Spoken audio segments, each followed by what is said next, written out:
Hey guys, welcome back to my channel, or if you're new here, welcome to my channel. My name's Mariah, and my husband Spencer and I are a top producing husband and wife real estate team here in Oregon. And today I am going to answer 3 quick recently asked viewer questions. These are first-time home buyer questions. That is who asked these questions, I guess you could say. But hopefully, no matter what kind of home buyer you are, these questions can benefit you as well. But before we get into them, if you are thinking about relocating to Salem, Oregon, or anywhere in the surrounding areas, feel free to reach out anytime. I would love to work with you. I will put my contact information below. So this first question is, my lease ends in about 6 months. When should I start looking? So I would say right now is the best time to get that consultation call on the schedule. And what I mean by that is, let's just get a call, whether we can do it over Zoom or over the phone, whatever is best for you.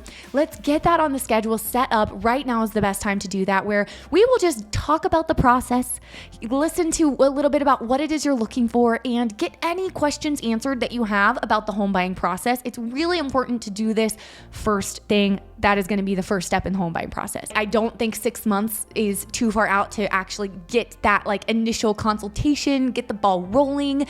Actually, when you're actually looking, it can be a little tricky to time when you have a lease that is, up at a certain time and you have a very specific time you need to be in a house by. However, don't worry. One thing we can do is we can ask the sellers on our offer for a longer closing date if needed. Now, 6 months out is a little bit unrealistic. I don't think a seller would agree to that, but we can definitely ask for, 2 months or so, or, 90 days. That's definitely not extremely abnormal. And it's something that in a market like this, where the buyers have a little bit of an advantage in some price ranges, it's something that is doable. So I would say, let's talk right now is a good time, and then we will send you to a lender. Let's figure out your price range, and then let's start looking at houses and getting a feel for what's out there. And so as soon as you are ready, we can go ahead and start making offers.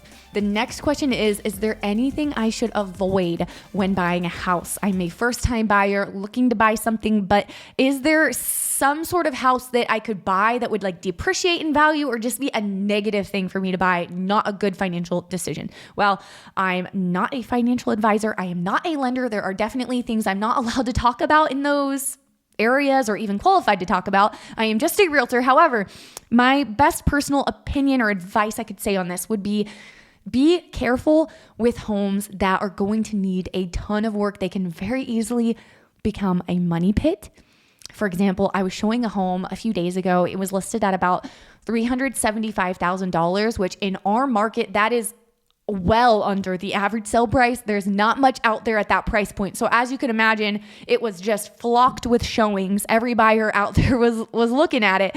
And this house needed so much work, an insane amount. It wasn't cosmetic, it was everything.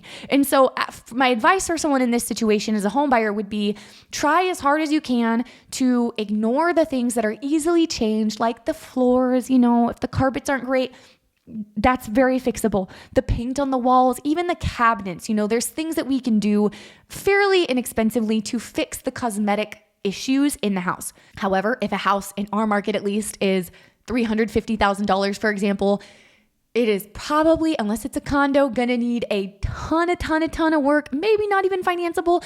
That's not just cosmetic. That price range, really, there's not a lot out there that isn't in really, really poor condition. So I would just say avoid anything that could be a money pit. The next question is, do sellers ever back out of transactions? They can, certainly they can. However, in Oregon, the sale agreement is written in favor of the buyers. So the buyer definitely has more outs than the seller does. It's very, very rare, I will say. To be completely honest, it can happen. Anything can happen. And it is never a done deal until the home is actually closed. Everyone's signed, the money's been transferred. That is when it's a done deal. Until then, anything can happen. So be prepared. However, it is extremely rare that the seller backs out of a transaction, to be completely honest, from what I have seen in my almost 9 years in the real estate industry. Last viewer question is, what part of Oregon do you serve? Do you work in? So we, like I said earlier, my husband and I are a real estate team. We work with a lot of relocation clients, people moving to our area from all over. We really, really love it. We serve Salem, Oregon, and anywhere in the surrounding areas, basically about an hour out from Salem in all directions. So that does cover quite a bit of land. I'll just give a few examples of some of the places where a lot of our buyers are choosing to move to right now, in case you're wanting to look up some of these places and see if they might be a good fit for you, because a lot of our buyers have never been to the area and don't know much about the area. So maybe these are some towns you want to research.